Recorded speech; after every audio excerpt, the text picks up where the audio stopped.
Did you hear that horrible, sexist, misogynist speech that Chiefs kicker Harrison Butker gave? Or, by contrast, did you hear that wonderful, uplifting speech that admonished family and traditional marriage that Harrison Butker gave?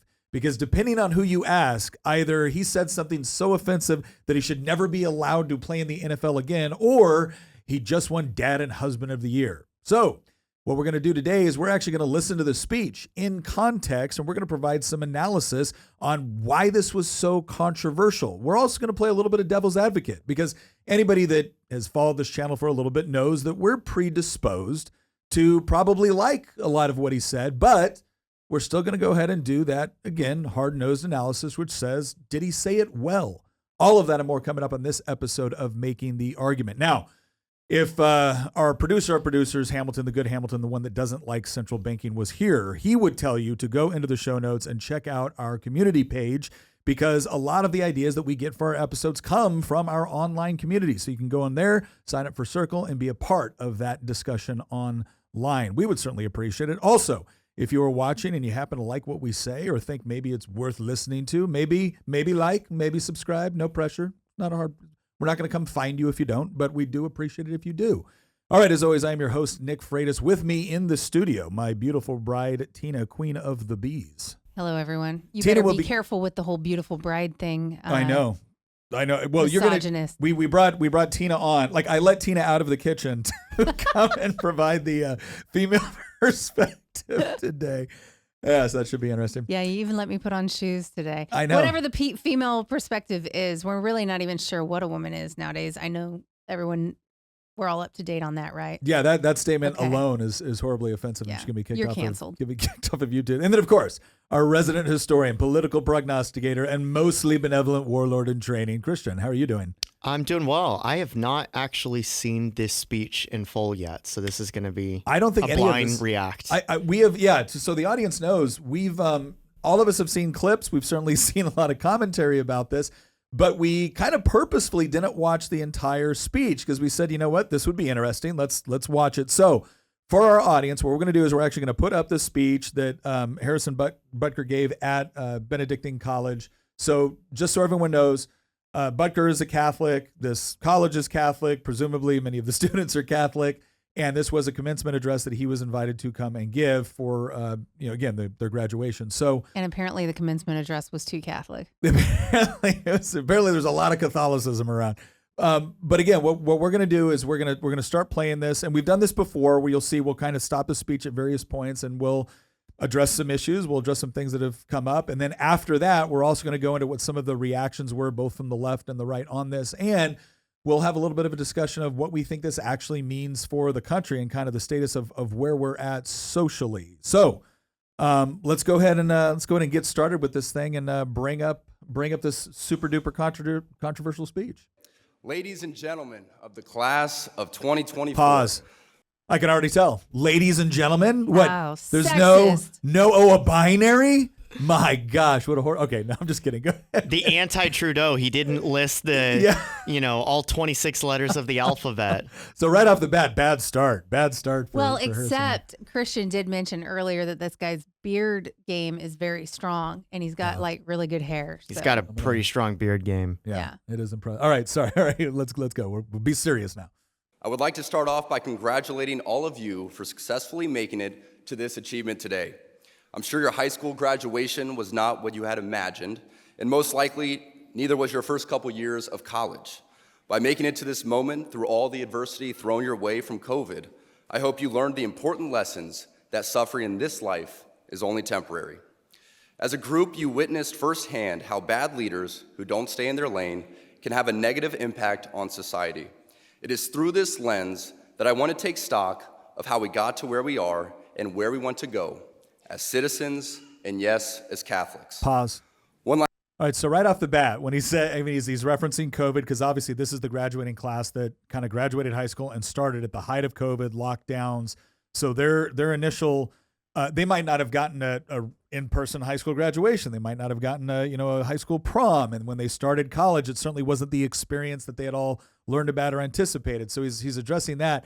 But the moment he says, bad leaders that don't stay in their lane, okay, right off the bat, everyone is kind of going into camps now, right? Like, which bad leaders? Because there are people on the left that, again, if you didn't know who this guy was or you didn't know where he was going to go with this, you'd be like, yeah, like Donald Trump. And there's going to be people like, yeah, like, Gavin Newsom. Like the minute he says that, all the people who are still wearing masks while watching renditions of this video are hyper triggered. Anytime you point out that you've been lied to, the people who believed the lies the most are the loudest to defend the lies. Well, the other thing, but what I would say here is 43 seconds in, what you know is you're going to get a speech that is going to be controversial. It is not going to be. He's separating the wheat from the chaff right away.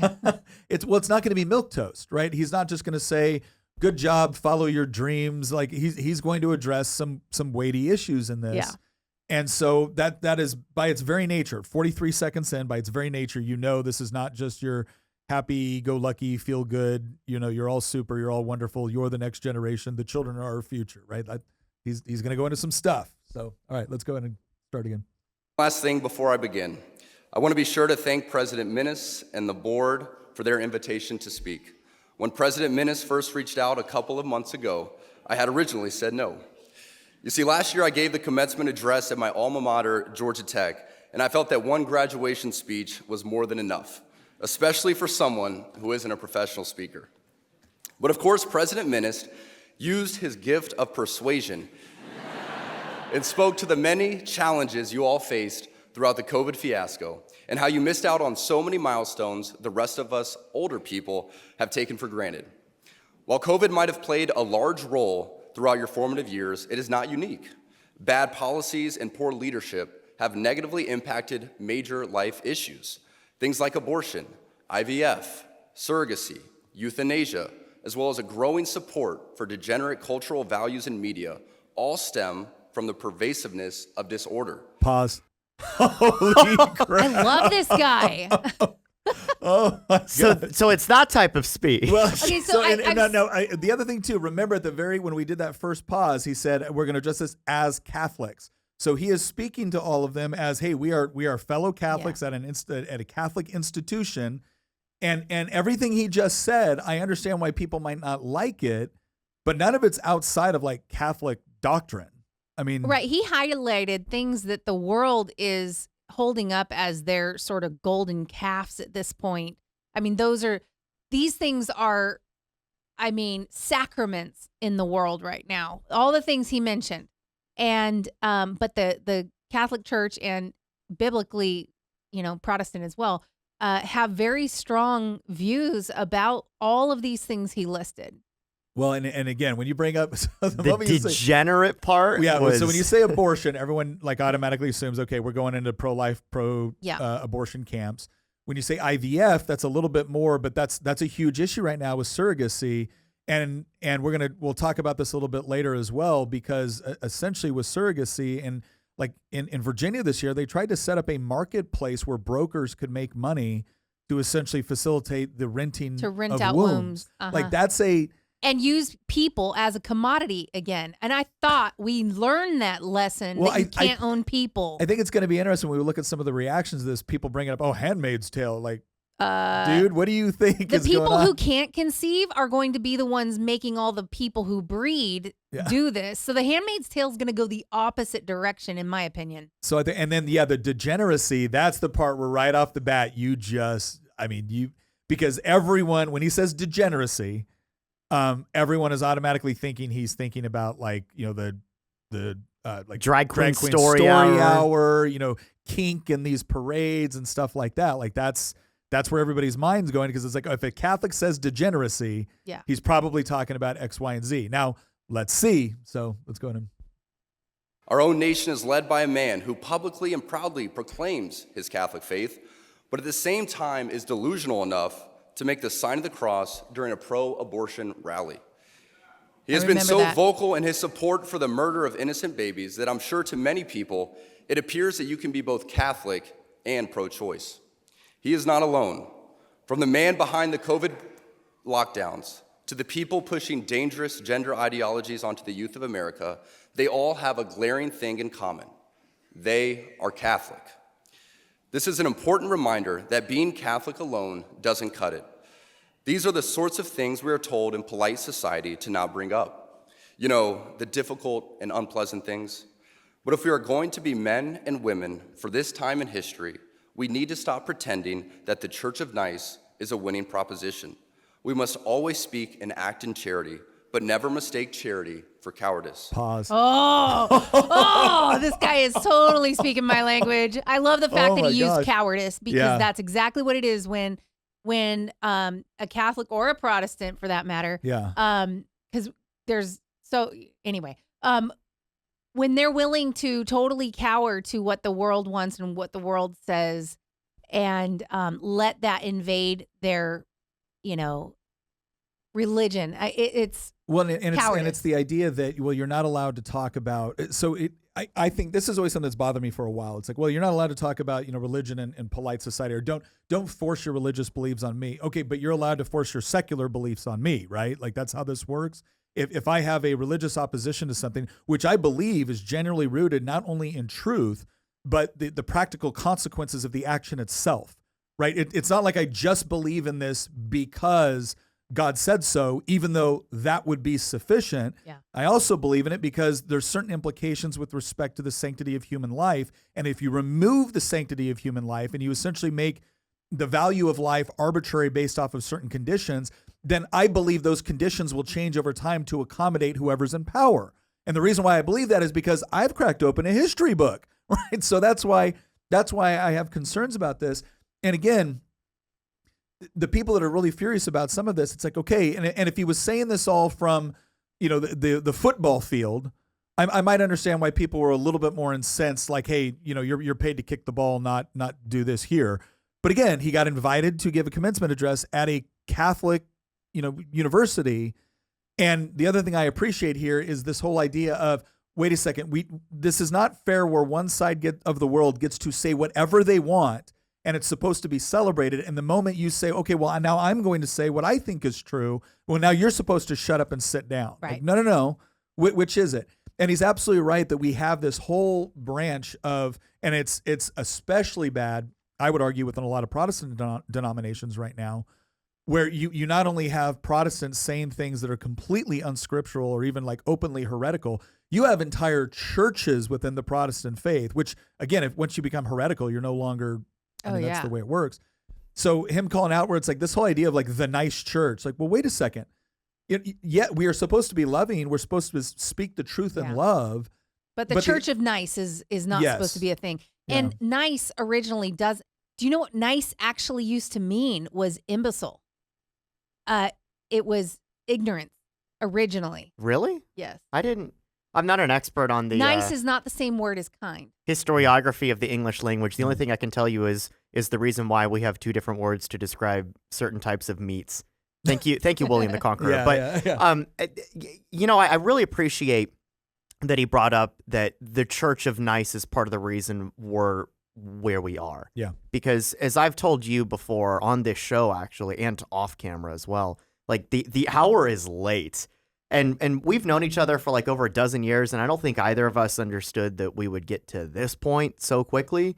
But I mean, just look around and look at what's going on within our culture. I was up late last night, like I usually am, and I was tweeting something about like, it really feels like as a young conservative, and I'm about the same age as this guy. He's turning 29 this year. I just turned 30, so I'm a year older than him, which, man, that makes me feel weird that I'm older than NFL players now. But, I was tweeting something last night that as a young conservative or young-ish conservative, it really does feel like at times that like we just live in an age of disillusion, that like everything that is true and beautiful and worthy of defending is just being dissolved away right now. And there's reasons why that feels, and it's not just that it feels that way. I think that there's objective truth behind that statement, that it's true, that that's what's happening.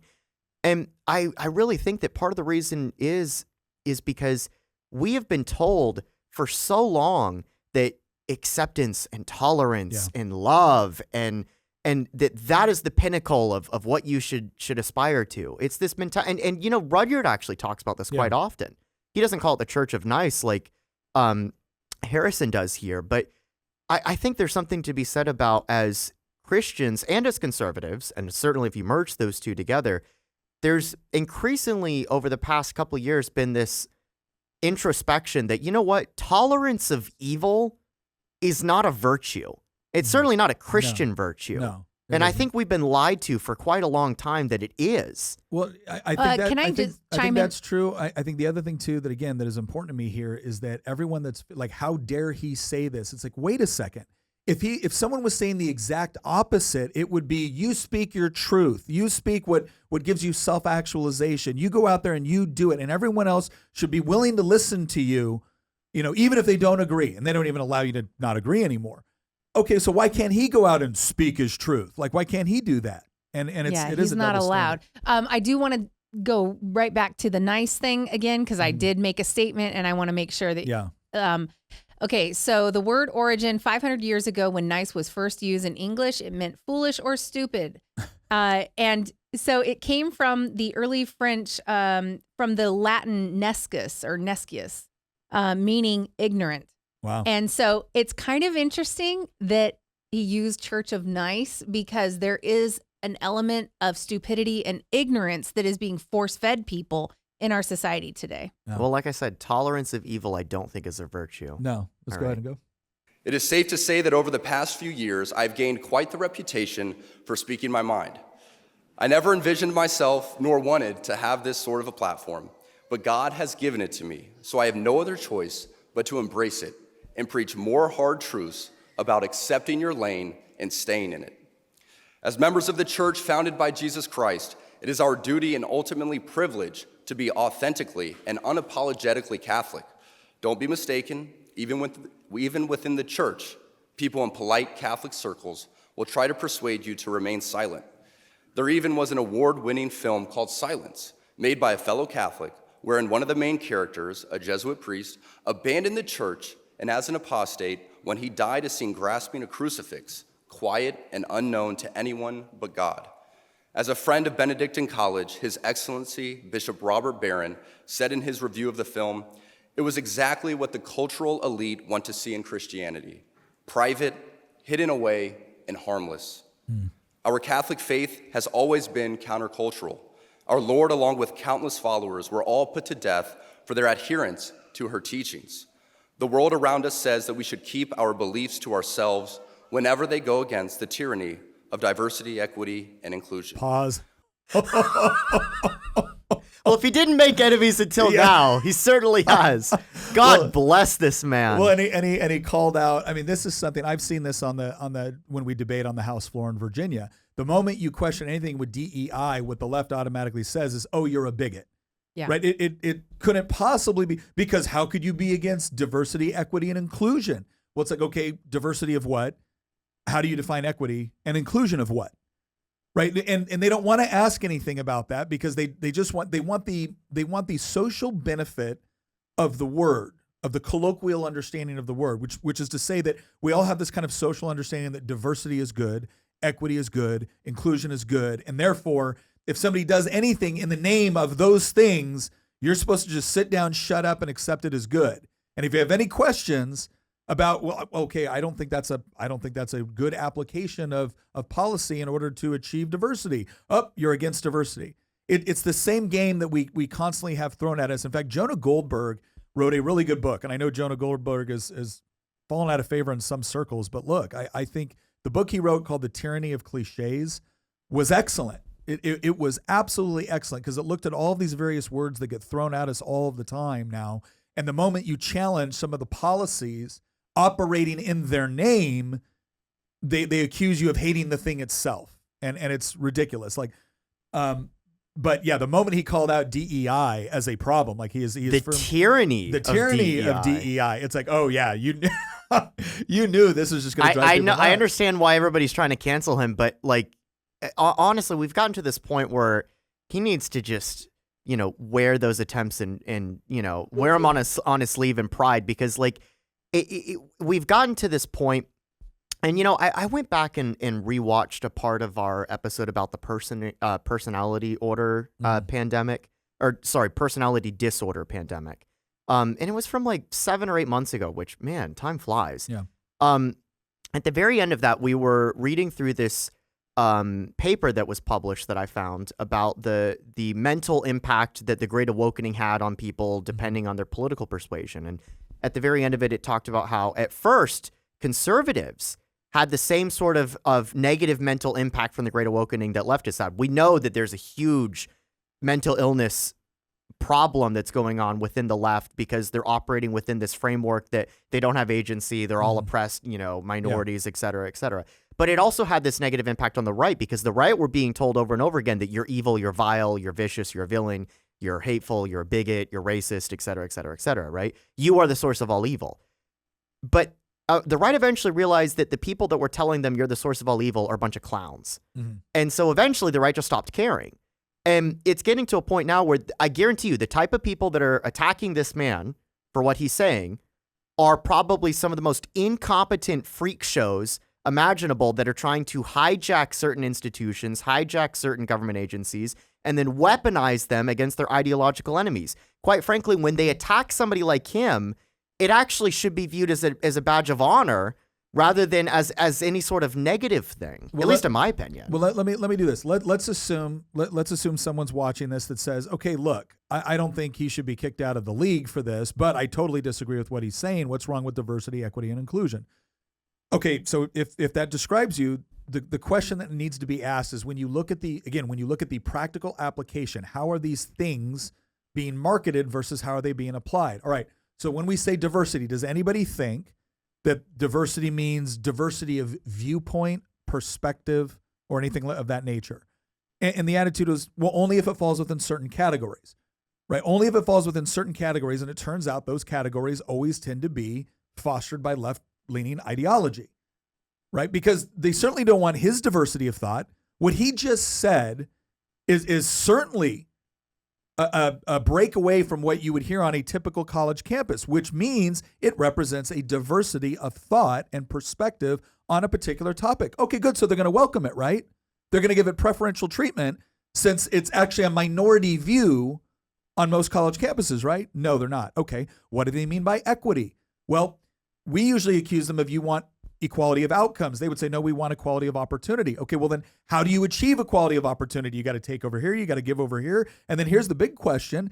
How do you actually know that your equity, your equality of opportunity is paid off? Well, if you look at it there, then they always judge whether or not it works by equality of outcome. So if equality of outcome is the mechanism that you use to determine whether or not your policy has been successful, then equality of outcome is what you want, regardless of what else you call it. And then finally, inclusion. Has there been much inclusion for him on what he said? No. Why? Because he's not saying the right things, and they don't mean including you. They don't mean including what this guy's saying. They mean including the people that they believe need to be included. And it turns out the way to be in the inclusion thing is that if you repeat the prevailing left-wing ideology on most college campuses, you are worthy of being included, right? But not if you don't do those things. And anyway, let's go. Well, I did want to say one thing. Yeah. I love the fact that he brought up the whole silence. They want, people always do this whole, well, my religion is deeply personal and it's a private thing. But I am here to tell you that is heresy. And the reason I think that's heresy is because the Great Commission, which is from Matthew 28:16 through 20, tells you to go out and make disciples, baptize them, teach them, and teach them to obey. And that is our job as Christians. And so like people who look at us around the table here and they're like, oh, I like the other things they have to say, but they always talk about Christianity. Sorry, it's our job. And we're going against our religion if we don't at least talk about it and present it. And him coming out and saying, being silent is not what we're called to do. That's what the world wants. Yeah. So I love the fact that he brought that up. Yeah. All right, let's keep going. We fear speaking truth because now, unfortunately, truth is in the minority. Congress just passed a bill where stating something as basic as the biblical teaching of who killed Jesus could land you in jail. But make no mistake, before we He's actually slamming Republicans on that. Because remember that bill, Matt Walsh brought this up. And who also brought this up was actually Ben Shapiro. Yeah. Who is Jewish. Yeah. and brought up that like, no, you don't understand. Like, combating anti-Semitism does not mean we need to pass legislation out of Congress to increase hate speech laws. Yeah. That is 1984 is not a solution to that. And Matt Walsh also brought this up as well. Matt Walsh is also a very dedicated Christian as well. Yeah. They work together from the Daily Wire, and both of them were brutal towards congressional Republicans who carried this legislation and said, you're going to outsource. First off, hate speech laws should have no place in the United States of America. It's absolutely antithetical to the First Amendment. Period. The end. Yeah. Second off, you're going to outsource. They didn't even define what anti-Semitism was in the bill. They said that we're going to let another organization define what it's not even in the United States. It's an international collection of groups define what anti-Semitism is, and then use that as the framework for determining what this hate speech is going to constitute. Republicans do this sometimes where they're like, oh, we really hate that this is happening to these people, so let's make a law for that. And they don't even think about the fact that, this law is going to be used in some way against you too eventually, because the parameters of that law are going to be expanded. Mm-hmm. You're not going to have any control over who makes the regulations regarding that law. Yeah. And you don't know how much mission creep is going to be, involved in this. And it's incredibly short-sighted. This was the height of Republican reactionary stupidity. Yeah, it really was. And I say this as I've been an outspoken, obviously opponent to Hamas and what's going on. I've been an outspoken supporter of Israel's right to exist as a nation state, right? So like there is no world where I'm on, the wrong side of this issue with respect. I mean, obviously if you disagree with me, you think I am. But the point is that for Congress to say, because I think one of the lines in there was claiming that I think it was something like claiming that the Jews killed Christ will now be considered anti-Semitic. Let me make something very clear. In Christian doctrine, let me tell you who killed Christ. All of us. All of us. All of us, right? Because all of us have sinned. And that was the reason why Christ had to come in Christian doctrine and theology, was to essentially repair that break that had taken place because of sin. And so the idea is that God is love and God is just. So the price must be paid, but the only one that is perfect that can actually pay it is God himself through Christ the Son. And so that's how that reconciliation takes place. So let me make that very clear from a doctrinal standpoint. If you're looking at historically, when you say like, okay, well, what happened? Okay, well, the Romans crucified him. Why did the Romans crucify him? Well, because the Sanhedrin wanted to get rid of Jesus, right? They considered heretical against, Jewish law. So you can look at this from a historical perspective and you can say, okay, yeah, these are the various things that took place. But to, again, for Republicans to now say, and we've talked about this so much and it makes me so mad, and I'm glad he brought this up because it was important. So many times they'll say, why are Republicans so afraid to use government power in order to achieve X, Y, and Z? Because crap like this inevitably happens, right? You start off with, I want to do a good thing. I want to combat anti-Semitism. And then you start off with, and then you end up doing something that ends up becoming a tool of authoritarianism. And so that's why I always say be careful about the power you give to government, regardless of which side is doing it. I'm not saying that there's never an appropriate application for government power, but this is the thing you constantly got to be guarding against. Otherwise, people do stupid stuff because they're in a fervor about a particular issue and they're the bad guys and there's the good guys. And so let's pass this law. And like, whoa, slow down. So I'm actually, I think him putting that out was interesting. That was really gutsy. He did not make a friend of the ADL by saying that. No. Attempt to fix any of the issues plaguing society, we must first get our own house in order, and it starts with our leaders. The bishops and priests appointed by God as our spiritual fathers must be rightly ordered. There's not enough time today for me to list all the stories of priests and bishops misleading their flocks, but none of us can blame ignorance anymore and just blindly proclaim that that's what Father said. Because sadly, many priests we are looking to for leadership are the same ones who prioritize their hobbies or even photos with their dogs and matching outfits for the parish directory. It's easy for us laymen and women to think that in order for us to be holy, that we must be active in our parish and try to fix it. Yes, we absolutely should be involved in supporting our parishes, but we cannot be the source for our parish priests to lean on to help with their problems. Just as we look at the relationship between a father and his son, So too should we look at the relationship between a priest and his people. It would not be appropriate for me to always be looking to my son for help when it is my job as his father to lead him. Wow. St. Jose Maria Escriva states that priests are ordained to serve and should not yield to temptation to imitate lay people, but to be priests through and through. Tragically, so many priests revolve much of their happiness from the adulation they receive from their parishioners, and in searching for this, they let their guard down and become overly familiar.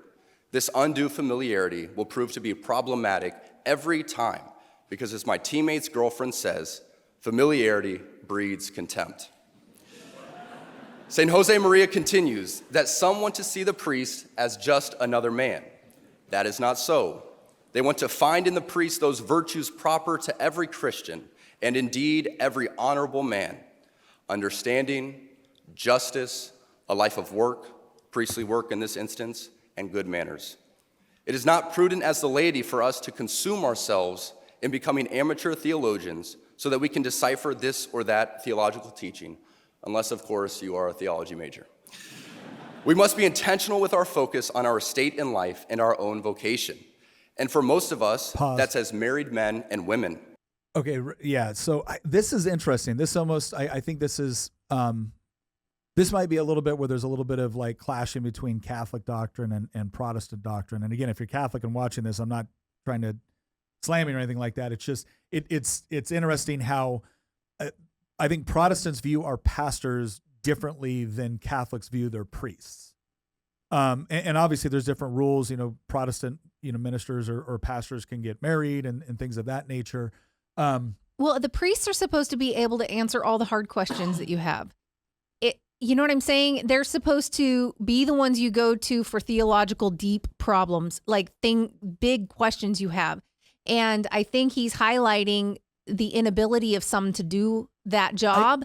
But on the Protestant side, like there's a lot of Protestants who just kind of, yeah, I'm a Christian, and they just kind of go along and they have no deep knowledge. But really, I mean, the idea that we're not supposed to be like deeply trying to rightly divide the word, to me, I don't know if I agree with that. Well, and that's the thing is I think we're supposed to be digging deep. Well, and again, I go back to, Christian theology, the be like the Bereans, right? Where the Bereans would hear your message and then immediately go home and check it against scripture. Right. And so that's the part where I don't want to misrepresent what he's saying, but I'm letting people know that from what I just heard, I would take a little bit of umbrage with that, where it's like, I understand that the priest has a role to play and that I'm not trying to play the priest's role. But by the same token, I also don't think that my understanding of my faith should be so dependent upon a priest to where, because even it's true. Well, wait a second. Even right there, when he's calling out those priests, he's saying, "Hey, you're not doing what you're supposed to be doing." Okay, well, where did you get that knowledge? You got that knowledge from Scripture. Right? Okay, so he was not calling out the parishioner. No, he was calling out the priest for being. So this wasn't he wasn't telling parishioners that you're not supposed to be doing all of this, shame on you. He was saying that priests, you should not depend on them to be doing that. You need to have that. No, I get that. It's the part where he says, and this is part of the terminology that he uses that I think some people took issue with. And that I kind of, if I'm being honest, I take a little bit, it's the whole stay in your lane. This is your lane. And it's like, okay, well, wait a second. I understand that there is such a thing as lanes, right? I understand that people have different responsibilities and that there can be primary responsibilities or secondary responsibilities within marriage or within family or within society. Mm-hmm. I understand all of that. I start to, again, for me, it causes confusion when he says, hey, unless you're studying theology, this isn't your lane. And it's like, okay, wait a second. What do you mean by that? And where does the lane start and stop, right? Well, I think he means go where you're called and stay where you're called. And I get that. I totally get that. And I think that I think it's natural for us to be like, hey, wait a minute, because it's a very Protestant thing to be like, we dig in our own Bibles, we read our own Bibles. Protestant. And, because there was a time when you weren't even supposed to listen to anything but the word read in Latin. You know what I mean? It's like, allow me to present a defense of Catholicism, though, and I'm Well, I'm Oh, not we're attacking not Catholicism. Catholicism. but what I meant is that this tradition within Catholicism, and full disclosure, I'm not a Catholic, although I was actually baptized one as an infant. I'm Italian, so it was kind of mandatory, right? Yeah.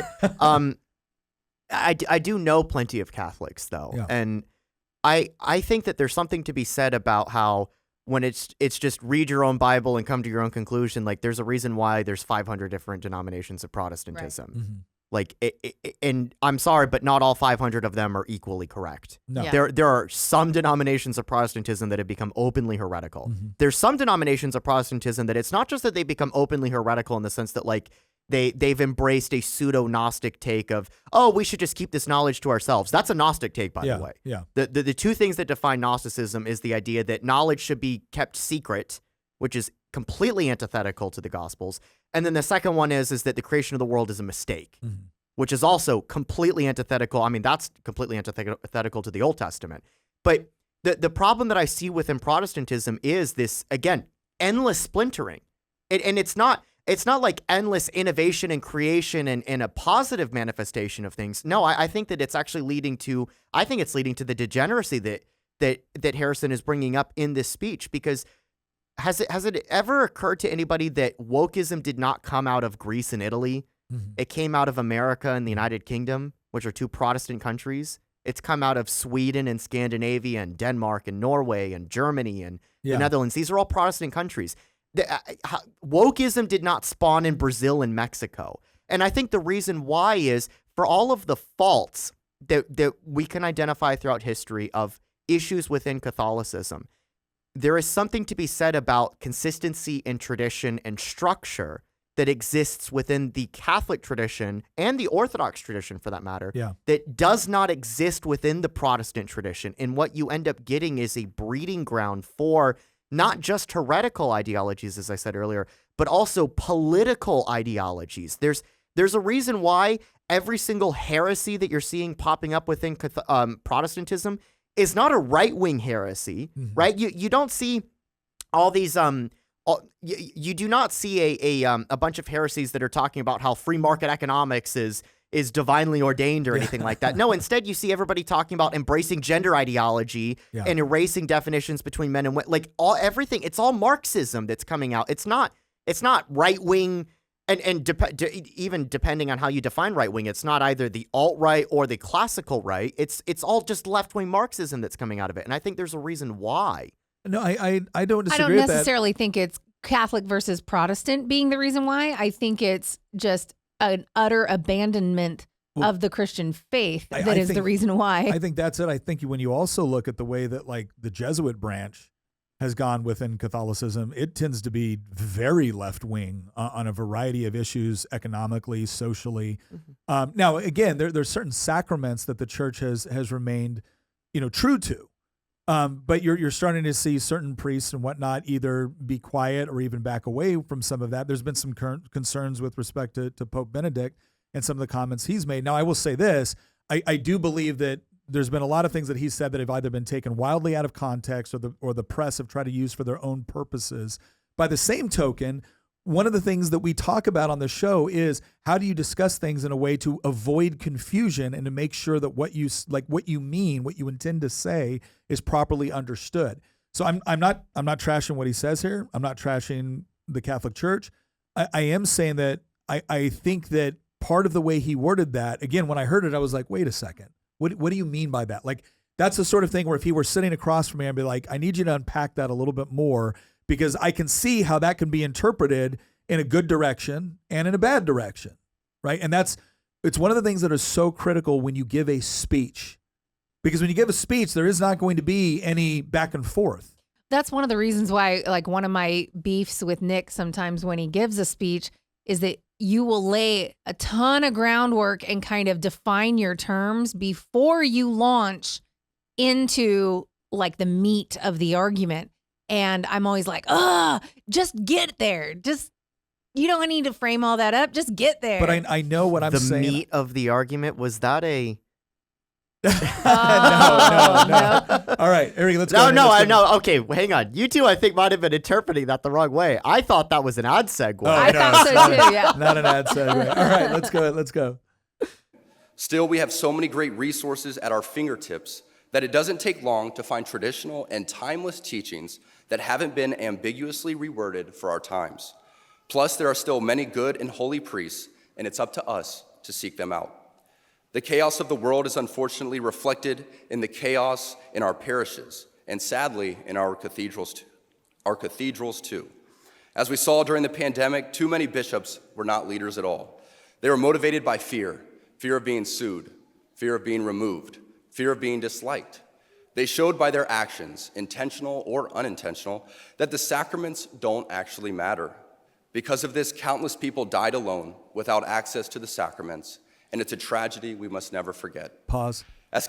Here's another thing I want to say. So again, we're almost halfway through this speech, and so far the vast majority of what he's doing is taking his own church to task. Yeah.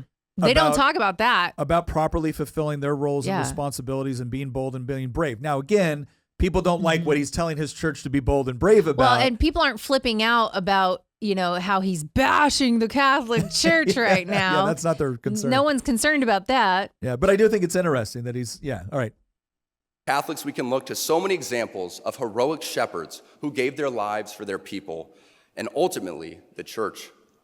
We cannot buy into the lie that the things we experienced during COVID were appropriate.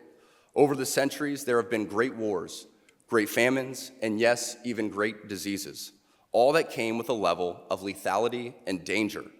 But in each of those examples, church leaders leaned into their vocations and ensured that their people received the sacraments. Great saints like St. Damien of Malachi, who knew the dangers of his ministry, stayed for 11 years as a spiritual leader to the leper colonies of Hawaii.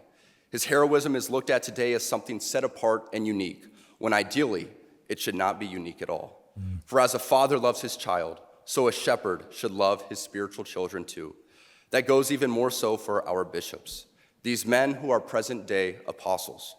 Our bishops once had adoring crowds of people kissing their rings and taking in their every word, but now relegate themselves to a position of inconsequential existence. Now, when a bishop of a diocese or the bishops' conference as a whole puts out an important document on this matter or that, nobody even takes a moment to read it, let alone follow it. No. Today, our shepherds are far more concerned with keeping the doors open to the chancery than they are with saying the difficult stuff out loud. It seems that the only time you hear from your bishops is when it's time for the annual appeal, whereas we need our bishops to be vocal about the teachings of the church, setting aside their own personal comfort and embracing their cross. Our bishops are not politicians, but shepherds.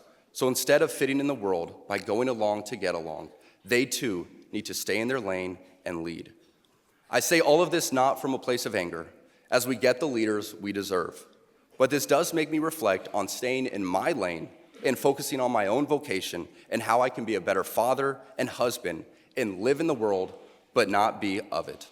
Focusing on my vocation while praying and fasting for these men will do more for the church than me complaining about her leaders. Pause. So he's about to segue into the part where I think most people he's about to segue into the part where I think most people took issue with it. But I think it's incredible that the very thing he focused on is personal responsibility. So he's identified problems and he's identified what he thinks should be done. And then he's talking about this whole idea of staying in your lane. We've talked about this a lot too, where it's like, why do you focus so much on things that you can't control when if you focused on the things that you could within your own family, you would actually probably create the sort of culture and society that would solve the problems that you're trying to address. Right. And so you don't ignore the problems that are going on, but you focus on the avenues most available to you for which you have the most control in order to actually bring about the change that you want to see. And what's so important about that is that he's starting this segue with his personal responsibility, and he talks about his vocation. And he didn't mention football, did he? He talks about his vocation as a husband and a father. Yep. So right off the bat, he's laying the groundwork that he sees his primary role not as place kicker for the Kansas City Chiefs, yes, but as a husband and a father. Because, the world, and he's probably going to go into this, but the world has fed us this idea that raising up the next generation is not the most important thing. The most important thing will be whatever you accomplish in your career. Yeah. And that's it. You're making your mark on the world, not with a legacy of children or a legacy of people who, are productive and members of society. No, it's whatever you did, you made a big impact. You're going to discover the cure to cancer, or you're going to, the idea is to, make a big impact and change the world. And you to have changed it, not through your legacy of children, but through whatever one thing that you did career-wise. Let's go ahead. Because there seems to be so much confusion coming from our leaders, there needs to be concrete examples for people to look to in places like Benedictine, a little Kansas college built high on a bluff above the Missouri River, are showing the world how an ordered, Christ-centered existence is the recipe for success. You need to look no further than the examples all around this campus, where over the past 20 years, enrollment has doubled, construction and revitalization are a constant part of life, and people, the students, the faculty and staff, are thriving. This didn't happen by chance.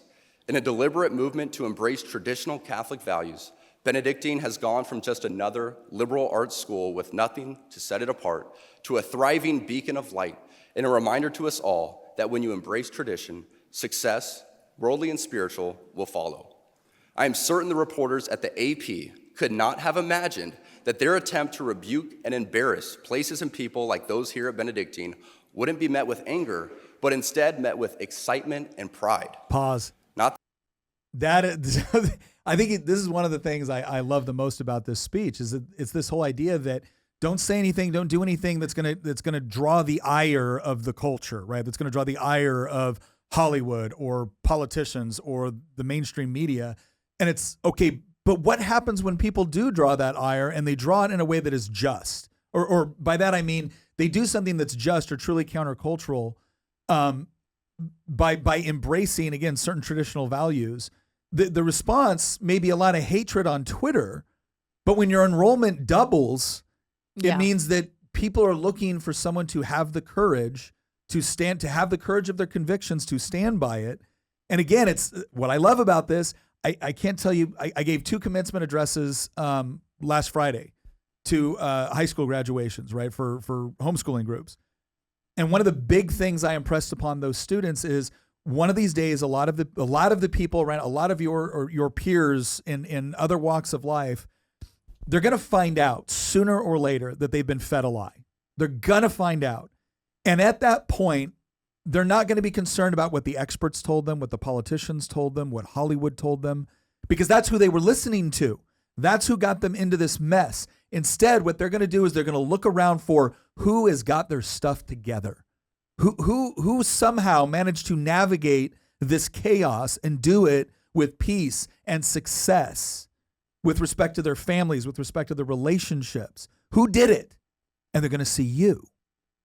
Right? They're going to see you. That's going to be one of the biggest impacts you have on your culture, is by embracing the things that you know to be true and then living it out effectively when everybody else bought into the lie. Because they're going to feel betrayed. When I did what all the experts were saying. Yeah, and it didn't work, did it? Mm-hmm. And yet this guy that didn't do any of it, this girl that didn't do any of it, they did the opposite of it, and they're happy and successful and have peace. That's going to be huge. Yeah, he brought up the AP not being happy with them or what. Yeah. And it just kind of reminds me that, there are times when you will end up have some kind of scathing article written about you or whatever. And we'll be like, well, it's WAPO. Who cares? Whatever it is. Yeah. Or it's like, hey guys, let's share this because look who hates me. This is awesome. I love that these people hate me because it's the right people hating you. Yeah. That's what I was trying to get to earlier when I was talking about our old episode on the personality disorder pandemic, that at first conservatives were worried when they were being ridiculed and maligned and attacked and villainized by these people. But eventually they realized that they were being villainized by clowns. And you do not care about the opinion of somebody like that. The AP stands in that mold because they're part of they're an element of one of many organizations that are part of those institutions that have been hijacked by the left and have become weaponized against anybody who's not on the left. And it's gotten to a point where, I'm sorry, but they've lost their luster. The attacks have It's the old it's that quote. It's Your quote, boos like, mean nothing. I've seen what made you cheer. Yeah. What was that from? It was like a cartoon. It was funny, but I mean, the other quote, and Jonam actually told me this when I met him and when I was in the UK getting my master's graduation for the first time. Jonam's a member of our community. And he told me that, you can call me a villain all you want, but, I might be a villain in your story, but you're a clown in mine. And I think there's something to be said about that, how, I'm sorry, we've gotten to a point now where when the AP writes some scathing rebuke of you, who cares? It's the AP. Yeah. When the Washington Post or New York Times do the same thing, who cares?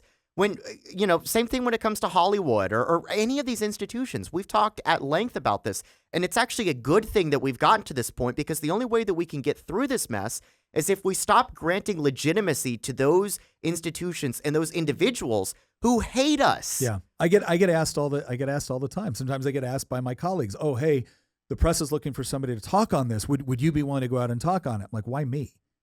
And like, "Well, we just think you'll do a good job." I'm like, "I don't talk to the press."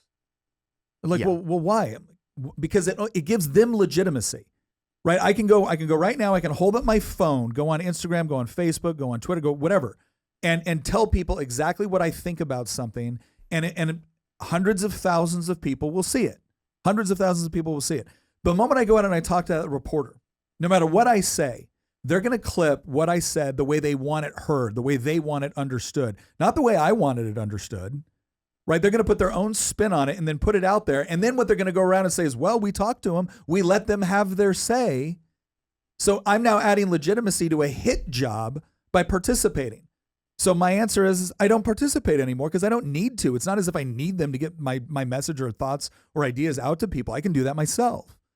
And that's the part that I think is so important about understanding that sometimes going out and there are times where it is perfectly appropriate and good, and I would say beneficial to sit down and definitely have conversations with people who don't agree with you, that might have a different perspective, and sit down and have a civil discussion.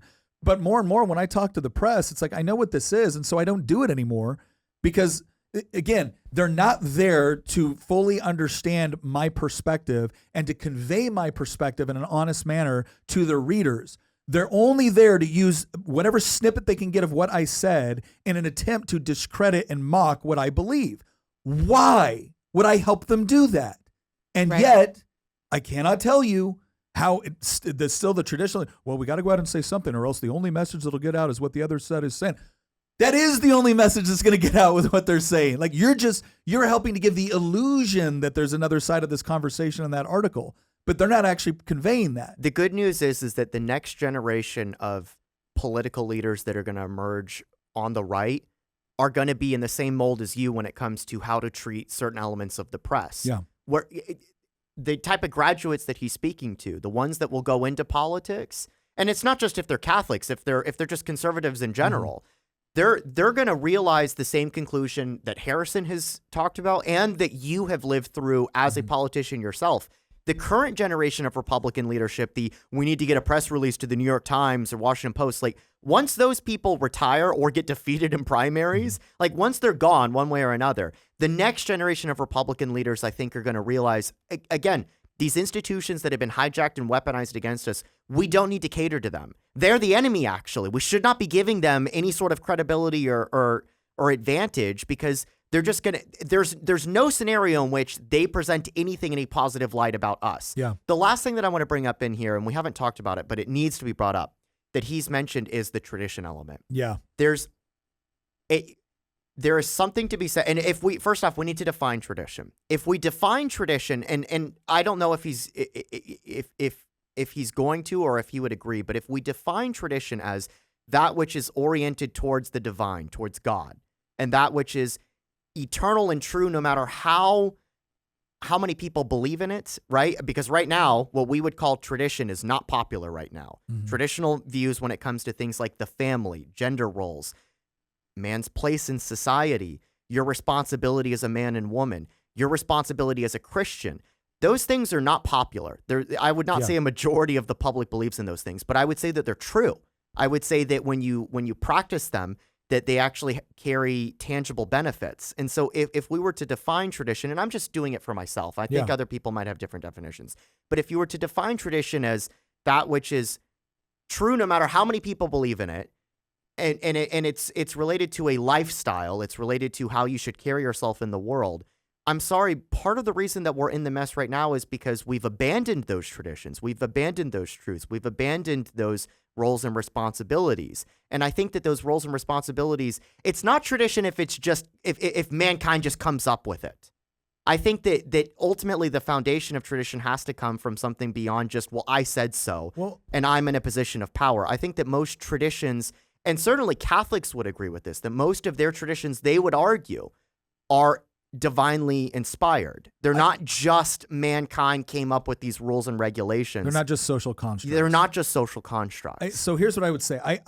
I disagree with that a little bit. I think that's the way he means it, because when he's talking about traditional, he's talking about traditional within a Catholic context. And so, yes, I think that I think the definition you just gave for traditional in the context in which he's talking about it, that probably matches up perfectly. So how would you define it? I think tradition, like just as a word, is not necessarily a positive or a negative in and of itself. I think it depends entirely on the context. So I would say tradition is just something, it is a practice, perspective that has been carried on throughout generations. So a tradition can be bad, a tradition can be good. But what makes it traditional is that there's some connection with that particular thought process or action which is connected to the past and has lasted for generations to where it has become common practice. Okay, I see. The last thing that I want to bring up then to maybe find some common ground here is that I think it's totally true that like some of these other terms, DEI being a good example, tradition divorced from any sort of context is just a word. Yeah. That means a connection to some sort of past activity. I think that what Harrison is getting at when he talks about tradition is that, because he's also talking about when you actually apply it, hopefully the fruits of it will indicate that there's truth behind it. Yeah. So for example, the Carthaginians had a tradition of child sacrifice. Mm-hmm.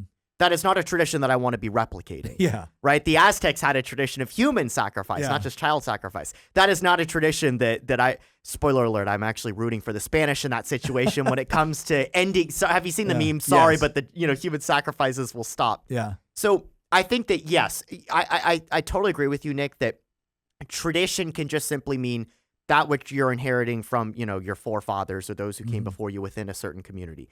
But I think that there's a difference between a negative tradition, a self-destructive tradition, because you could argue nowadays there's an LGBTQ tradition, there's a feminist tradition, there's an intersectional tradition, there's certainly a Marxist tradition. Mm-hmm. Those are not good things. I think that what Harrison's getting at is that there's a certain set of ways that you should be conducting yourself in the world, and certainly as a Christian, and from his point of view, certainly as a Catholic, that when you follow those patterns, it will produce positive results. That is the tradition that I think that he's speaking to, and he thinks that the reason that it is correct is in the fruits of exercising those patterns and behaviors. Yeah, I would argue traditions tend to be successful because societies, generation after generation, have perceived some sort of positive benefit from the results. Now, you can say that, okay, the tradition of slavery. Well, yeah, certain people, the people that were enslaving certainly perceived a positive, manifestation of that. That didn't make it morally correct. I think what he's talking about, and again, if you think about this through the context of he is speaking to Catholic students at a Catholic commencement address, then when he uses the word tradition, they're all automatically thinking Catholic tradition, Catholic teaching on these appropriate roles. If you're not thinking about it from that perspective, and this is another thing I think is interesting, that people like to claim that they're the most empathetic about understanding other people's plights and perspectives, sometimes ignore it when it's not leading to conclusions they want. You can disagree with everything he is saying right now and still come to the conclusion, as some have, right, that, look, I don't agree with Catholic tradition, but I understand why he's advocating for Catholic tradition, and that shouldn't be seen as horribly shocking. Again, especially when he's doing it at a Catholic institution, right? He didn't stop the football game and say, hey, everybody, I'm going to exposit some Catholic traditions right now on the field, right? He's doing it at a Catholic commencement address. All right, let's go ahead and we got to get through this thing. So The deadly sin sort of pride that has an entire month dedicated to it, but the true God-centered pride. Can we go back just oh, like yeah, 10 go seconds? back a little. Because We were not expecting that. oh, my gosh, yeah. Anger, but instead met with excitement and pride. Not the deadly sin sort of pride that has an entire month dedicated to it, but the true God-centered pride that is cooperating with the Holy Ghost to glorify Him. Pause. Oh, my God. I'm in love with this speech. Can I just tell you? Wow. By the Oh way, my God. that's what I meant by tradition. I think Yeah. part of the reason that we are in the clown world that we are currently in Yeah. is because there are certain, and when I say traditions, I don't mean Pride Month tradition. Yeah. Right? There are certain traditions that we have utterly abandoned because we think that we're divorced from the past. We don't need it. We worship the God of progress. And look, as somebody who adheres to like the Austrian school and free market economics, I understand progress when it comes to economic progress, right? I'm all in favor of that. But there's something to be said that has been lost over the last, I would say, several hundred years. Go back to the worldview that the founding fathers had, right? Or even if you're a Catholic, you can go way further back than that. I mean, or go back to the time of the apostles. Yeah. There's certain, I'm going to use the word traditions in there. There's certain traditions that we do not adhere to. In fact, we're in open rebellion against. And I think that societally, it's been a catastrophe. Yeah, it's great that we have the internet and iPhones and electricity and all that stuff, but we can have all of those things without, it's not a trade-off where we have to, in order for us to have electricity, we need to embrace degeneracy. That is not what the trade-off is. And I feel like that we've been sold a lie that we have to accept that. And I don't think that as conservatives, I think we're starting to get to a point where we're questioning, no, we don't need to accepting things that are absolutely untrue. We've been sold a bill of goods that the only way that we can get progress economically is if we accept, Lisa Thomas swimming with Riley Gaines. And I utterly reject that. I utterly reject that from a Christian worldview. I utterly reject it from a conservative worldview. And you know what? I also utterly reject it from a free market worldview because I don't think that the only way that you can get free markets is if you embrace all these other things that are categorically not true. But here's what I would say. There's going to be a lot of people that look at that and say, he just said that the LGBTQ lifestyle is sinful. And the answer to that is yes. If you are a Bible-believing Christian, if you're a Bible-believing Catholic, you do believe. And here's the other thing. Now, here's the other part that people need to understand. If you're going around having sex outside of marriage as a heterosexual, you're also engaging in sexual sin within the Christian tradition. If you are cheating on your spouse in heterosexual relationships, you are also engaging in what Christianity and Catholicism describes as sexual degeneracy, right? It's important to understand that. Now, again, the pride and a whole month dedicated to it, that's specifically around the LGBTQ component. But here's the other thing people need to understand. There's two ways to view this. You can view this as he's just being a horrible, evil, mean, intolerant person. If you believe Christian doctrine, and I do, and someone is engaging in behavior that you believe is harmful to them, both spiritually and practically, telling them, well, it's okay, you do you, is not acceptable for us. It is a complete dereliction of our duty. It is a form of cowardice on our part where I'm not telling you what I actually believe to be true for your own benefit. I'm telling you to do whatever you want because it makes me feel better to not have to confront you. And that is not the wiser or nicer or nobler or more tolerant position. I remember what is it, Penn and Teller, the comedians, and they're very open about their atheism. Very open about their atheism. And he said, a guy came up to me after the show and said, I love your comedy. I just wanted to give you this Bible because I do care about you. I do care about your soul. And I do hope you'll find Christ. And I think it was Penn said, that guy is a true Christian. I take no offense because here's the real thing that you have to ask yourself. Where are all the other Christians?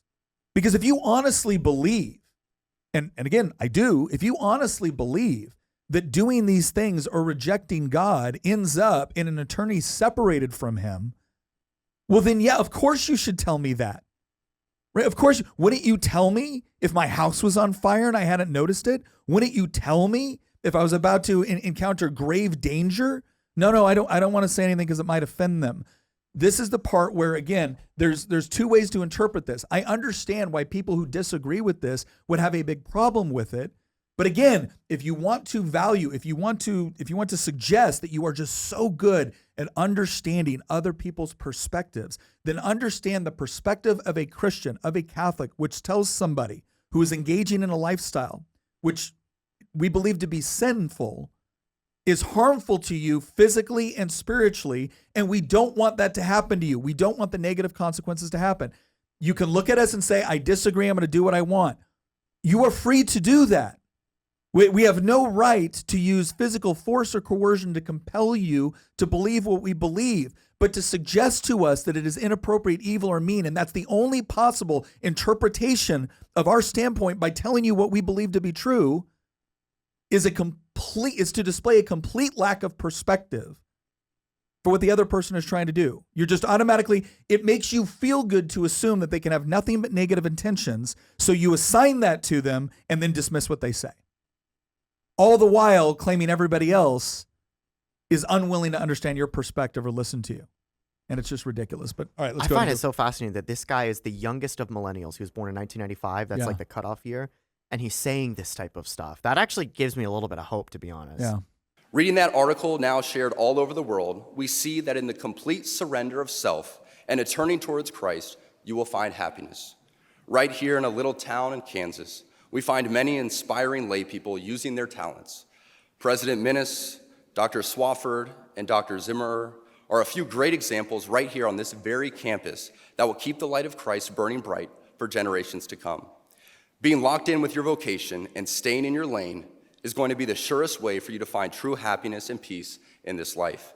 It is essential that we focus on our own state in life, whether that be as a layperson, a priest, or religious. Ladies and gentlemen of the class of 2024, you are sitting at the edge of the rest of your lives. Each of you has the potential to leave a legacy that transcends yourselves and this era of human existence. In the small ways, by living out your vocation, you will ensure that God's church continues and the world is enlightened by your example. For the ladies present today, congratulations on an amazing accomplishment. You should be proud of all that you have achieved to this point in your young lives. I want to speak directly to you briefly because I think it is you, the women, who have had the most diabolical lies told to you. How many of you are sitting here now about to cross this stage and are thinking about all the promotions and titles you are going to get in your career? Some of you may go on to lead successful careers in the world, but I would venture to guess that the majority of you are most excited about your marriage and the children you will bring into this world. Pause. I can tell you. So there you go. That's the part that's probably been clipped the most and that has just infuriated people. But I'm going to go with Bill Maher on this one. Bill Maher listened to that same quote and said, okay, so what he said was, many of you are going to go on to have careers, you can do all these things, but the majority of you are probably the most excited about getting married and having kids. Okay, can I just say real quick, I've had career ambitions. Served in the military, was a Green Beret, went to combat, have owned a business, have been elected to office. Let me tell you right now what I am most excited about in my life and was back then too. Can I guess? Getting married and having kids. Getting married and having kids, I always knew from the beginning was going to give me the greatest sense of meaning and purpose, far more so than getting a tab that says Special Forces or a tab that says Ranger. Did I like those things? Yes. Do I regret doing those things? Absolutely not. But you can do all of those things and fail. You can do all of those things and fail at the husband and father. And it's like, no, you want it all. You want all of the above. And, my answer to that is like, I remember thinking to myself, like, always thinking about who am I going to marry? How many kids am I going to have? Like, it was always on my mind as a young girl. And it's on most girls' minds. But here's the thing is that the world has been telling them, you shouldn't just want that. That there's a problem. You're thinking so small if that's all you want out of life.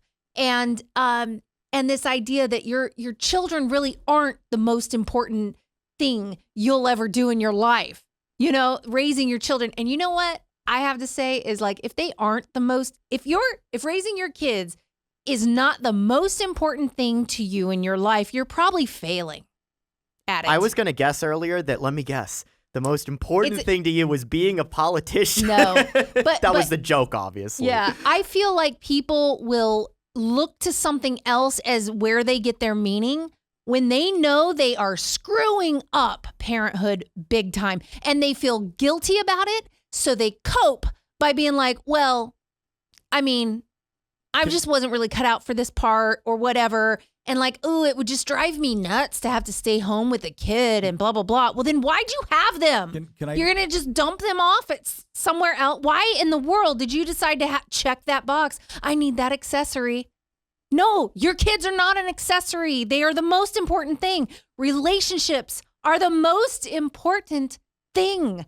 Like, I look back and I'm like, the best choice I ever made in my life was marrying Nick. And then the second best was having our kids. And I would even venture to say one of the worst decisions I ever made was going, okay, we're done having kids. I look back and I feel bad about deciding that now.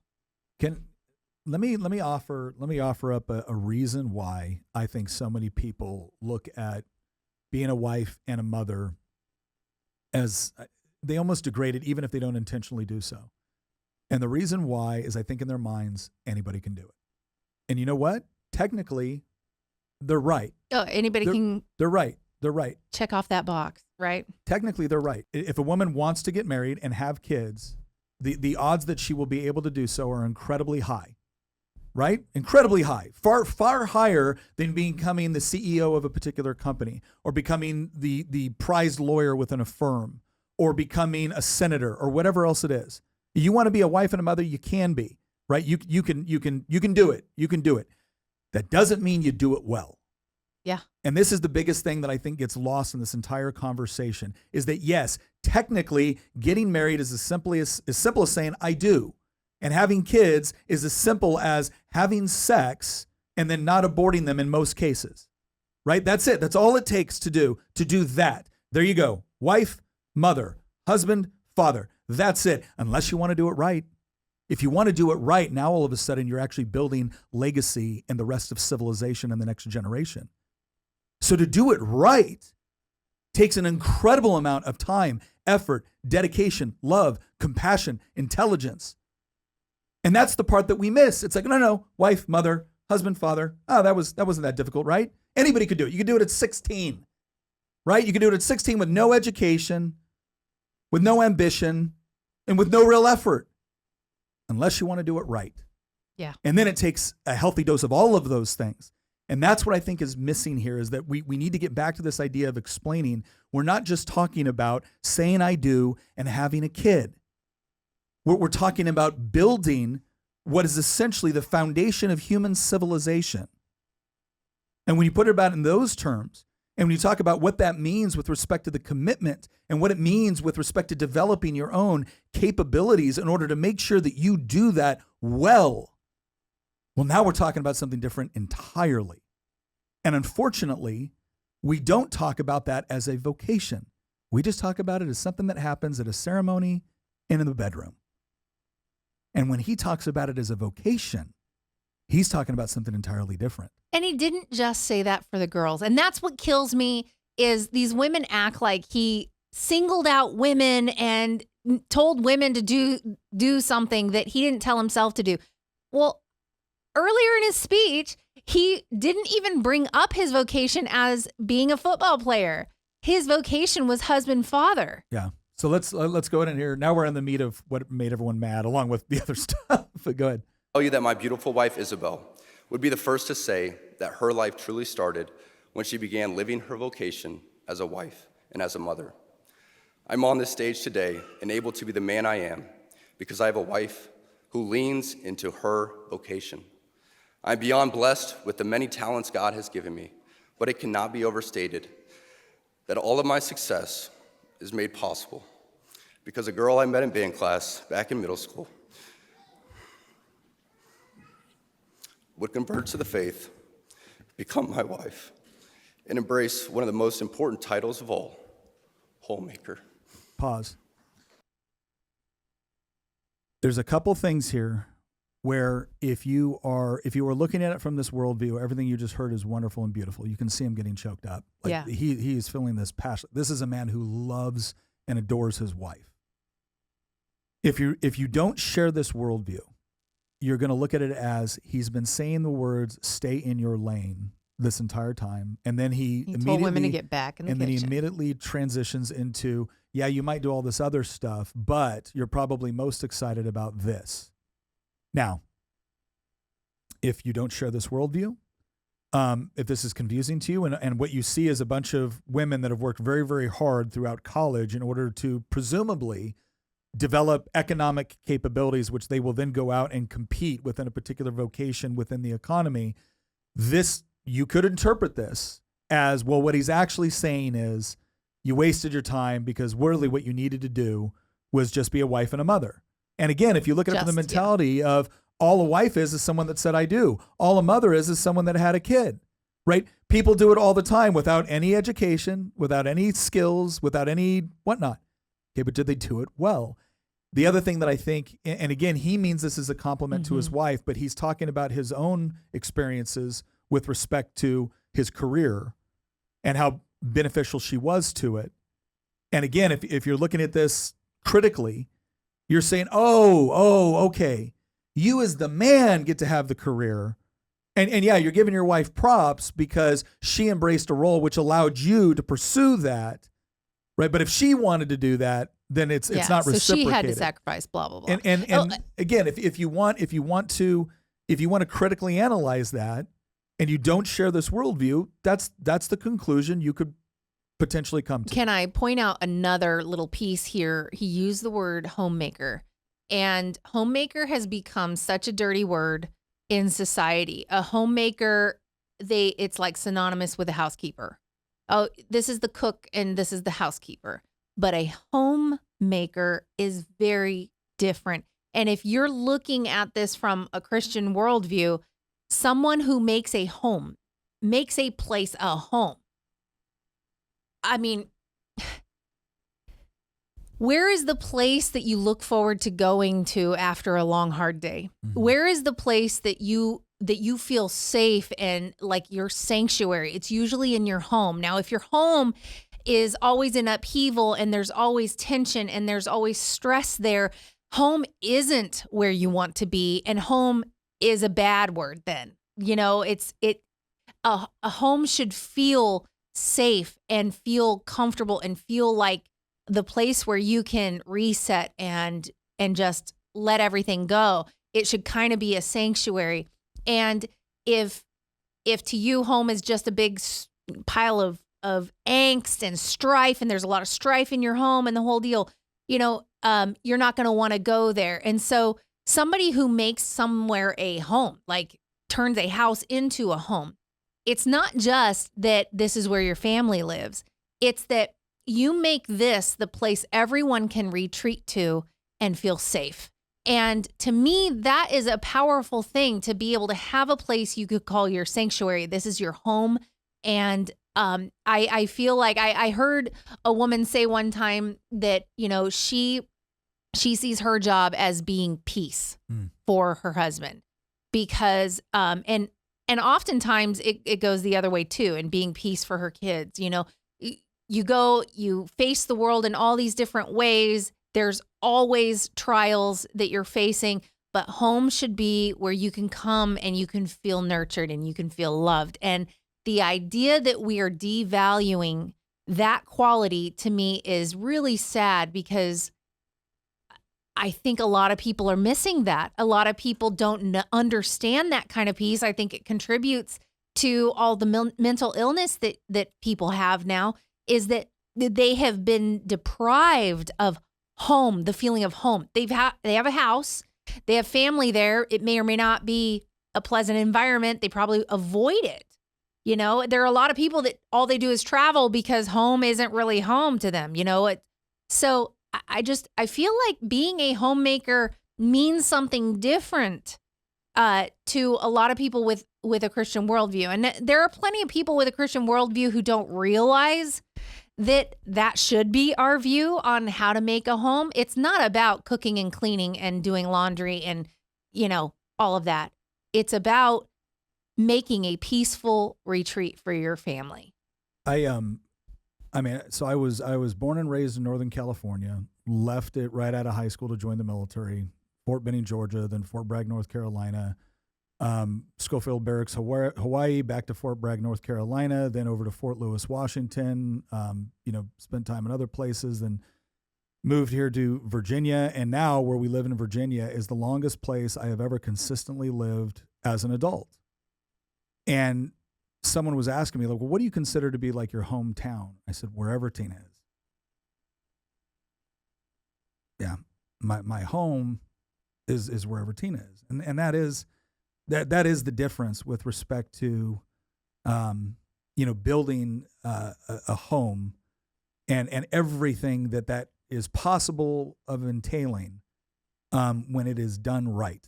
And that is difficult. That is not something to just be dismissed as, again, a place. It's an entire feeling. It is a sanctuary. And so, yeah, I think there's a big distinction there. If there's any critique I would give him here, it would be the understanding that your speech is going to be broadcast out beyond your current audience. And he talks about not being a public speaker and not, this isn't his gig.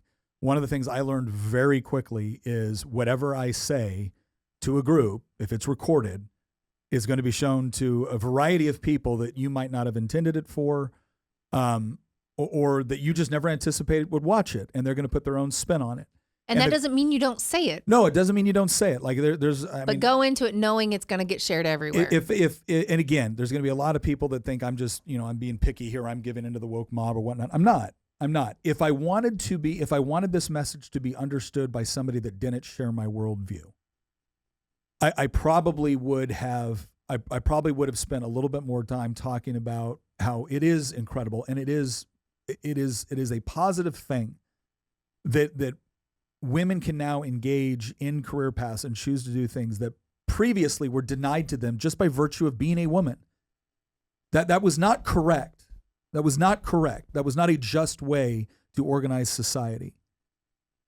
But in the process of doing so, we have somehow relegated the concept of homemaker, of truly building what a home is, and the important role that it plays within society, and the meaning and purpose that it gives to people. We somehow relegated that. We decided to denigrate that in order to uplift this. And not only do I not think that was correct, I think it's actually been horribly degrading or horribly degrading to the people that have chosen something that is truly important. And sometimes when we get so enamored with the new, it causes us to, again, give a diminished perspective to the traditional. And admonishing people to say, look, this is an incredibly noble vocation. I think it needs to be said. But again, he's talking to a Catholic audience that he probably thought would understood and receive what he was saying in the manner in which he wanted it to be received. Right. And there's a massive amount of pressure on women nowadays to have the kid, do your little bit of leave, and then get back to work because you need to financially help provide. And get back to work or you don't have a whole lot of value. And it's like, this is not how it was meant to be.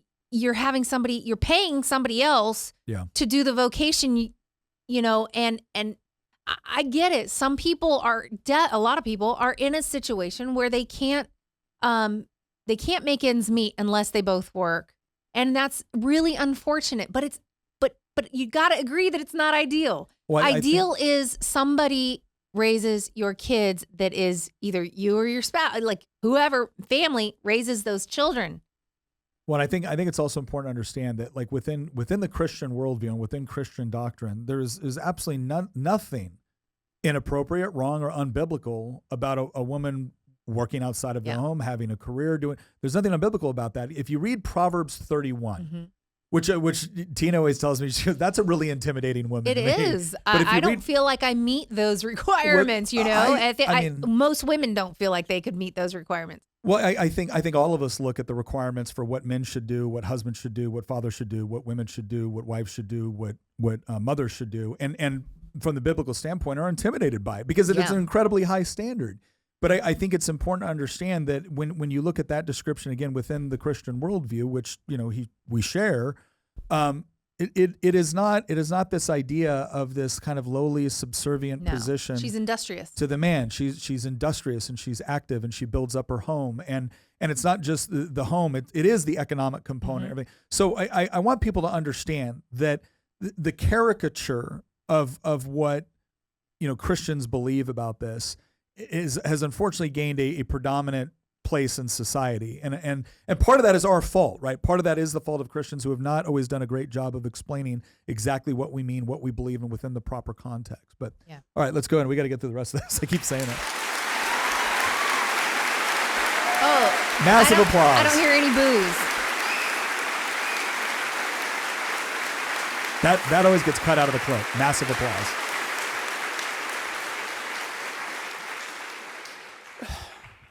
She's a primary educator to our children. She's the one who ensures I never let football or my business become a distraction from that of a husband and father. She's the person that knows me best at my core, and it is through our marriage that, Lord willing, we will both attain salvation. I say all of this to you because I have seen it firsthand, how much happier someone can be when they disregard the outside noise and move closer and closer to God's will in their life. Isabel's dream of having a career might not have come true, but if you asked her today if she has any regrets on her decision, she would laugh out loud without hesitation and say, heck no. As a man who gets a lot of praise and has been given a platform to speak to audiences like this one today, I pray that I always use my voice for God and not for myself. Everything I am saying to you is not from a place of wisdom, but rather a place of experience. I am hopeful that these words will be seen as those from a man not much older than you, who feels it is imperative that this class, this generation, and this time in our society must stop pretending that the things we see around us are normal. Heterodox ideas abound even within Catholic circles, for let's be honest, there is nothing good about playing God with having children, whether that be your ideal number or the perfect time to conceive. No matter how you spin it, there is nothing natural about Catholic birth control. It is only in the past few years that I have grown in courage to speak more boldly and directly, because as I mentioned earlier, I have leaned into my vocation as a husband and father, and as a man.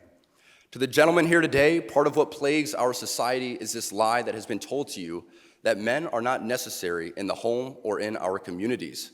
As men, we set the tone of the culture, and when that is absent, disorder, dysfunction, and chaos set in. Pause. This Well, I definitely know why people were mad about that.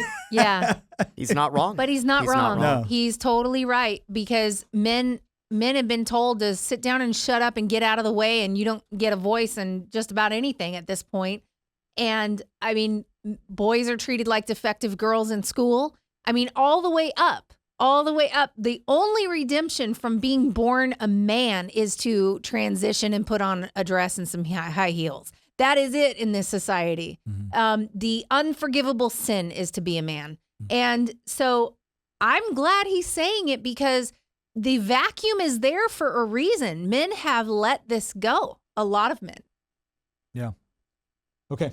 absence of men in the home is what plays a large role in the violence we see all around the nation. Other countries do not have nearly the same absentee father rates as we find here in the US, and a correlation could be made in their drastically lower violence rates as well. Be unapologetic in your masculinity, fighting against the cultural emasculation of men. Do hard things. Never settle for what is easy. You might have a talent that you don't necessarily enjoy, but if it glorifies God, maybe you should lean into that over something that you might think suits you better. I speak from experience as an introvert who now finds myself as an amateur public speaker and an entrepreneur, something I never thought I'd be when I received my industrial engineering degree. The road ahead is bright. Things are changing, society is shifting, and people, young and old, are embracing tradition. Not only has it been my vocation that has helped me and those closest to me, but not surprising to many of you, should be my outspoken embrace of the traditional Latin Mass. I've been very vocal in my love and devotion to the TLM and its necessity for our lives. But what I think gets misunderstood is that people who attend the TLM do so out of pride or preference. I can speak to my own experience, but for most people I have come across within these communities, this simply is not true. I do not attend the TLM because I think I am better than others, or for the smells and bells, or even for the love of Latin. I attend the TLM because I believe, just as the God of the Old Testament was pretty particular in how he wanted to be worshiped, the same holds true for us today. It is through the TLM that I encountered order and began to pursue it in my own life. Aside from the TLM itself, too many of our sacred traditions have been relegated to things of the past, when in my parish, things such as Ember Days, days when we fast and pray for vocations and for our priests, are still adhered to.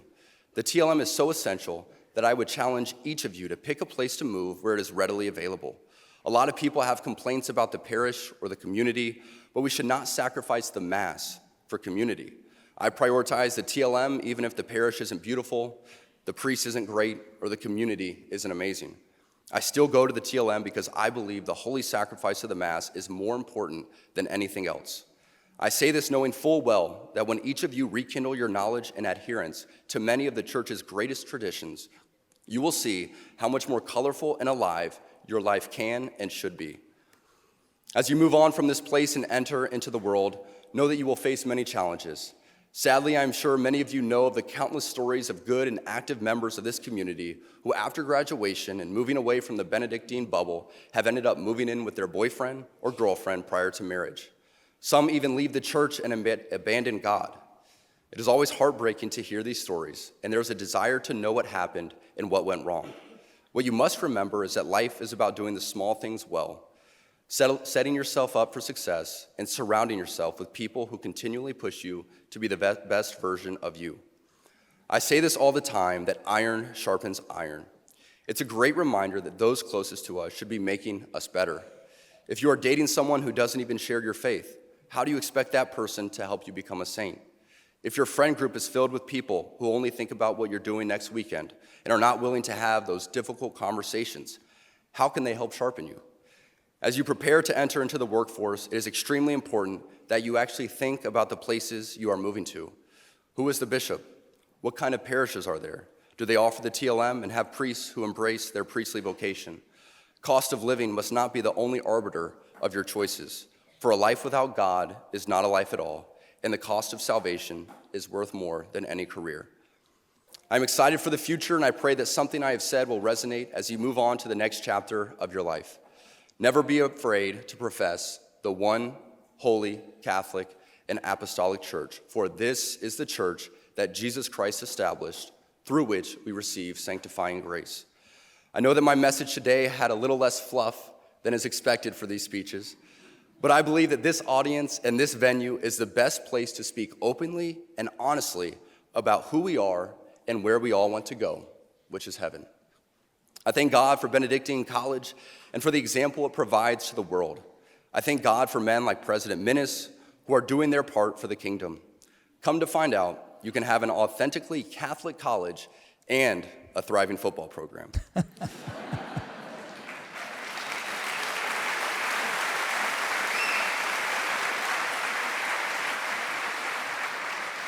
Make no mistake, you are entering into mission territory in a post-God world, but you were made for this, and with God by your side and a constant striving for virtue within your vocation, you too can be a saint. Christ is King to the heights. All right. So it's And that's it. yeah. Go ahead and hit pause. Yeah, I think again, I understand why people that don't share the worldview would disagree with this. I understand why they may even be offended in some ways, but I think it's insane that the caricature of this. I've looked up some of the comments that were made. There's this one text that went around. It said, Harrison Butker on Setting the Record State. Everyone is taking what I said out of context. All I said is that we should go back to a better time, like the 50s and 60s, when men were men and women had more babies than thoughts. When the only Me Too movement was one woman saying she was ready for her fourth child and another woman agreeing. That quote went around, right? And people got furious, except He He never said it. that. He never said it. You look at some of these other ones. You look at some of these other ones now where it's, oh gosh, I want to bring up another one. You look at Chiefs kicker Harrison Butker rails against Pride Month, working women in commencement speech. He did rail against Pride Month, and by rail, he just made a comment about it because he basically exposited Christian doctrine. He was just very distinctly Catholic, and then, that's it. And then he rails against working women. No, he didn't. He didn't. He did not rail against working women. And then there's another one. Plow On says, no, this is not a scene from the Handmaid's Tale series. NFL kicker Harrison Butker for the Kansas City Chiefs told the female graduates in the audience that the best job for them is homemaker. Okay, now, you may not agree with that, but how is that a scene from the Handmaid's Tale? The Handmaid's Tale is a story about women who are essentially kept as breeders, as breeding equipment with no personal agency or anything like that. Now, here's what I want you to do. For all the people that are screaming about, straw man arguments and, well, this is what he really meant and whatnot, you just listen to his speech. I mean, yeah, we gave a lot of commentary in between. You just listen to his speech. It's 20 minutes in total.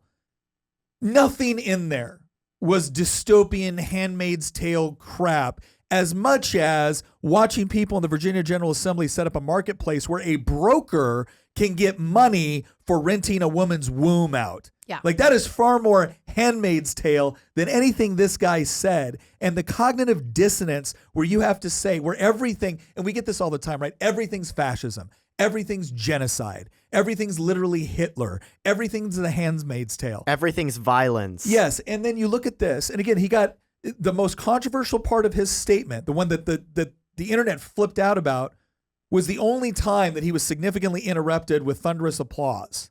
Yeah. And so the point that I want to say is, maybe you're offended by this. Fine. At least be offended by what he said, not the malicious and deliberate misinterpretation of what he said. 2, if you pride yourself on how tolerant and understanding and empathetic you can be, okay, great. Try to understand where he's coming from without automatically assuming that he's just some sort of misogynist sexist. Because nothing else in this guy's life suggests that about him. And then finally, if what he said was so horrible, why do you got to lie about what he said? Why can't you just put out what he actually said? Why do all the headlines, why do they all have to read into it? Why do they all have to give you their interpretation of what he meant? See, and I've come into personal contact with this, and I remember one of the ones that was most blatant when I got fact-checked by PolitiFact. And they took a statement I made and they said, oh, this is only half true. And then you looked at it and it's like, well, technically what he said is true, but we think he meant that. And if he meant that, that's not true. Well, you could have asked me what I meant, and I would have told you that I meant exactly what I said. But that wouldn't have helped them. That wouldn't have helped their narrative. They need you to be a horrible, sexist, misogynist, racist, bigoted fascist, because then no matter what you say, we're all free to ignore it. These people can't even define what fascism is, though. I mean, and we have talked at length about this, but right? The larger does point, he want to control the railroads? No, but the larger point is not even a definition of fascism. The larger point is that somebody says something that goes against their orthodoxy, and it becomes right. And what they mean to say is he's a heretic, or what they mean to say is he's an infidel, which is in some ways worse than from their secular progressive leftist religion. He's an infidel, which it is. But you know what? Call me infidel all day long, baby. I don't really care. It gets back to what we were talking about earlier. That some people are upset at what he said. Okay, who cares? Yeah. Seriously, who cares? I do not care, and he probably does not care that the AP and a bunch of leftist Twitter accounts are railing against him for what he said. And you know what? I really wish that we had more conservatives and more Christians and more Catholics and more people on the right in general that had that mindset, that unapologetically said the truth and said it in a way where it's not, I don't want to walk on eggshells. I don't really care anymore whether or not I offend you.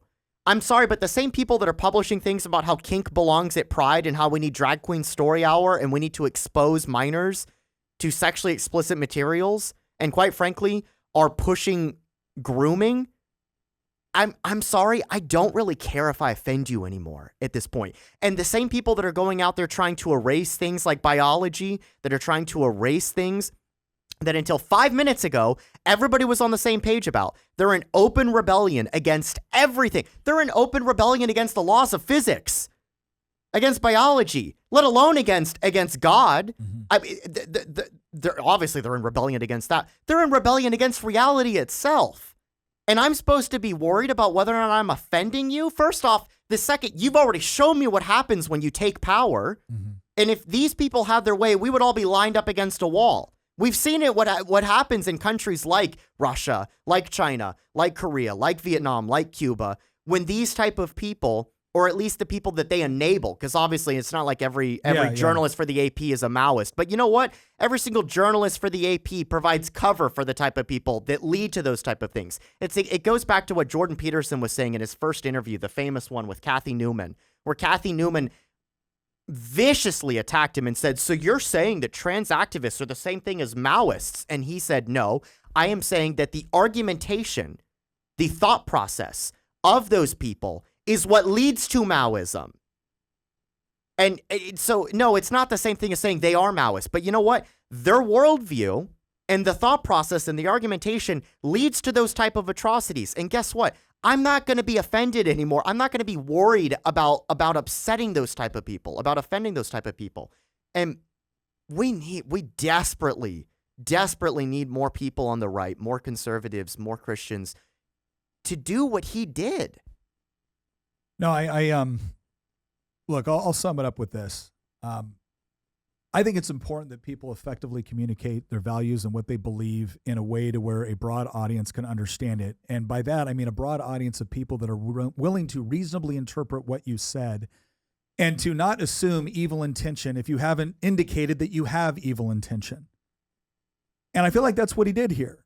And the reason why it's met with such animosity in the first place is because I think the vast majority of people didn't hear what he had to say, certainly didn't hear what he had to say in context. What they heard is what everybody else said he had to say. And everybody that was interpreting, again, many of them engage in deliberate, malicious misinterpretation. Because that's what they need. They need you angry, and they need you to know that whatever this guy said or whatever you thought of him before, he's a horrible, evil, misogynist, sexist. So therefore, anything he says is beyond the pale. It cannot be listened to. It cannot be understood. That perspective is off limits, right? The rules of tolerance will not allow it. The rules of inclusion will not allow it. And here's what I'll finish with this. I try to make sure that I can be understood by anybody who's willing to reasonably interpret what I say. Tina and I, we've had this discussion before in our marriage when we have our own discussions, which is to say that I am not responsible for understanding what you meant to say. I'm only responsible for reasonably interpreting what you did. And that does include context. That should include context. By the same token, offense is not a substitute for an argument.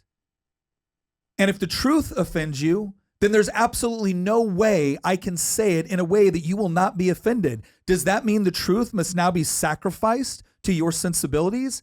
And if so, would you allow that for me? If we must sacrifice truth in order to accommodate your sensibilities, well, then I want you to sacrifice your truth to accommodate my sensibilities. Is that acceptable? If the answer is no, then we all know the sort of game that is being played. And it is one where they can beat you, abuse you, lie about you, or do whatever you want. Why? Because you're the infidel. You've gone against their orthodoxy. And so now you must be shunned. And that's it. And if you're going to tell me that, okay, well, wait a second, give me an opportunity to try to explain it in a way that you can at least understand, that we can civilly disagree and then live and let live. That's not acceptable to that ideology. You will be made to care and you will be made to comply. And if you don't, they're coming after you. And at some point, you have to have the courage to say, I have done what I can as much as it is within my ability to live in peace. But if it's war you want, I will not sacrifice the truth to accommodate you. And if you're not willing to say that, if you're not willing to do that, then yes, you're guilty of cowardice. And cowardice is what's gotten us to this point. So, choose which way we're going to go. And I can tell you right now, there's a lot of things There's a lot of things that we put up with in society that we might not agree with, that we might not like, in order to have the benefits of society. But again, if you have to abandon truth in order to have peace, it's a false dilemma. It's a false choice. It won't ever bring peace because there will always be another demand. There'll always be another struggle session you have to attend. There'll always be another thing you have to apologize for. And quite frankly, it's time to just stand up and say, I'm sorry. I care about you, but I don't care about offending someone that is going to insist upon being offended unless they get their way. Because that's not someone you can have a civil discourse with. That's the same as the little brat screaming at his mother in the cereal aisle because she won't get him what he wants. And I'm not going to accommodate that because it's not good for me and it's not good for you. And it's certainly not good for society. Once again, we want to thank you for watching. We hope we did a good job of breaking down this speech, doing some analysis. Again, I said there were some parts where we're going to try to play a little bit of devil's advocate. I hope we've done that effectively. But overall, I hope you do walk away with at least, again, whether you liked the speech, whether you didn't like it, whether you thought there could be improvements, at least now you've heard it in its entirety and its context. So once again, thank you for joining us, and we'll see you next episode.